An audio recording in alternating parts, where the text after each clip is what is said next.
Alright, so now we're drifting away from equations that are dealing with similar bases, or at least ones that we can convert to similar bases, to ones where you can't do that. And you have like legitimate equations where it doesn't matter what the base is.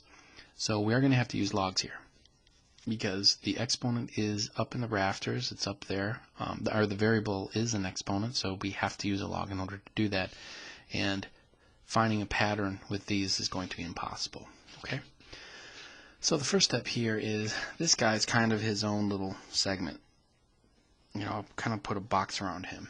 Alright, and let's just say that this whole thing is just x. Okay, now the reason why I'm doing that is because this is the guy that you're going to have to take the log of, and he has to be the last thing to do, okay, according to the order of operations. So since 3 is attached to this segment here via multiplication, we undo multiplication with division. So we're going to divide both sides by 3 so that this guy will become 1 and he will become 8.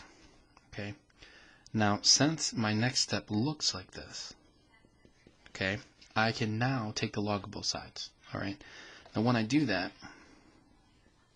I get log of 5, log of 8.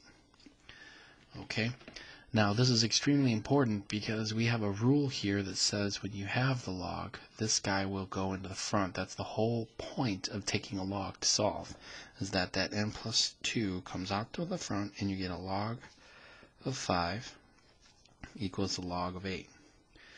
So since these guys, this was the exponent attached via multiplication, we're going to divide now by log of 5.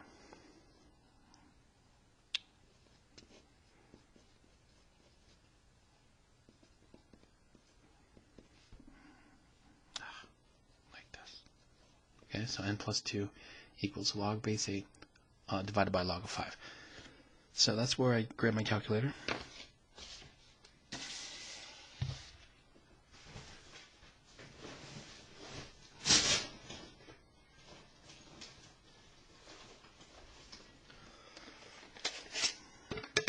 Okay, expect decimals with all of these problems.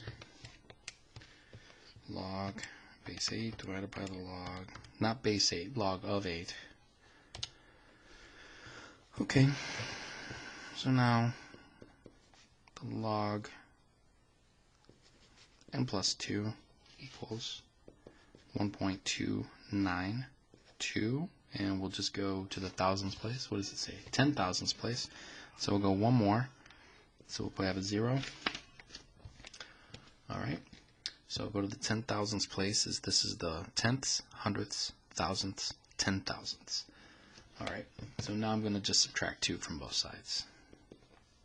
So n equals this number minus 2, negative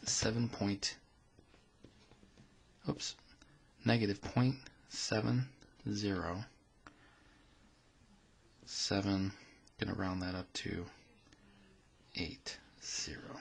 Okay, so that's going to, if that's going to round this guy up to 0, which will round him up to 8.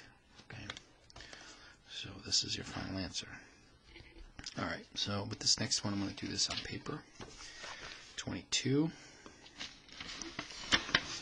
lined paper.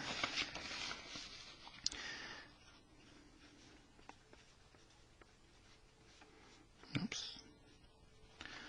Okay, so here's 22. Now this is attached by addition. Okay, so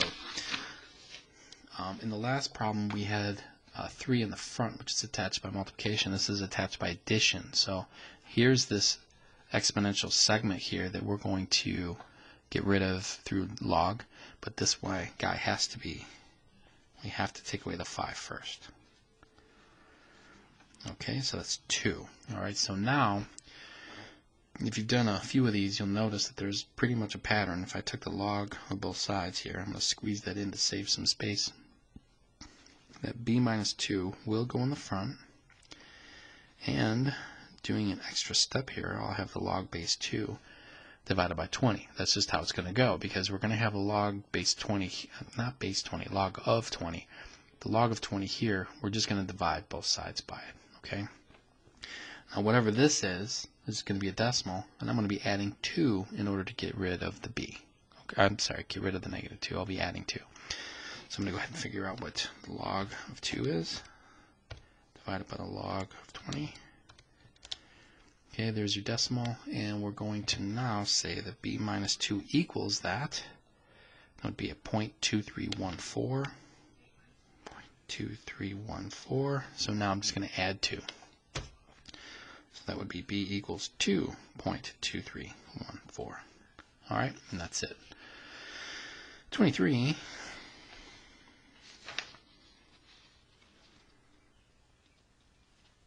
It's pretty much similar. It's 5 to the x plus 9 minus 3 equals 85. Okay. So at this point, I'm going to go ahead and add 3. Okay, these guys are never really clean. Okay. All right, so hopefully you picked up on the idea that if I'm going to take the log here, this x plus 9 will come to the front of it, and then I'm going to have to divide by the log of 5. Okay. Now since that's going to happen, I might as well just do this in one step here.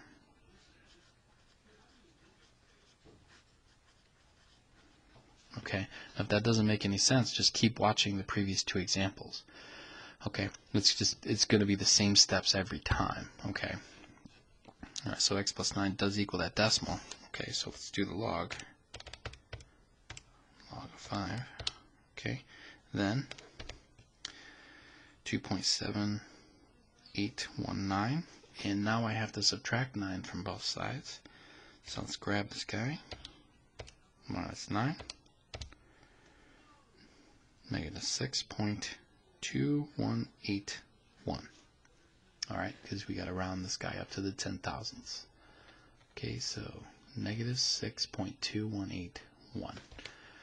Alright, there are no units to this, so that's it.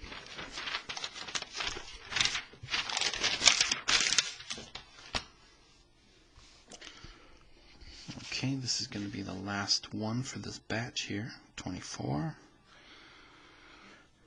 19, 2n to the 2n, minus 7 equals 60, negative 63. Okay, so 4 of these problems, I mean, you know, it's the same thing. You're going to take negative 63, and then you're going to add 7. So if you added 7, that would be negative 56. Okay, so we're going to take the log base 10, which is the common log. We're going to take the log of both sides, and you're going to get 2n coming in front, times the log of 19 equals the log of negative 56. Now right here we're going to stop because this right there is impossible. Okay, you cannot take the log of a negative number. There is no way that, remember this is a default 10. 10 cannot ever, a positive 10 can never become a negative number using exponents. Okay. It's just impossible for it to do. In fact, if you go ahead and just look at this, okay, you'll just get an error. Okay, you're going to get a non-real answer because you're dealing with imaginary numbers. So that's not going to happen. So you just put no solution. Okay, if you are forced to take the log of a negative number, you didn't do anything wrong. It's just that it's impossible to do. Okay. All right, and so those are those types of questions.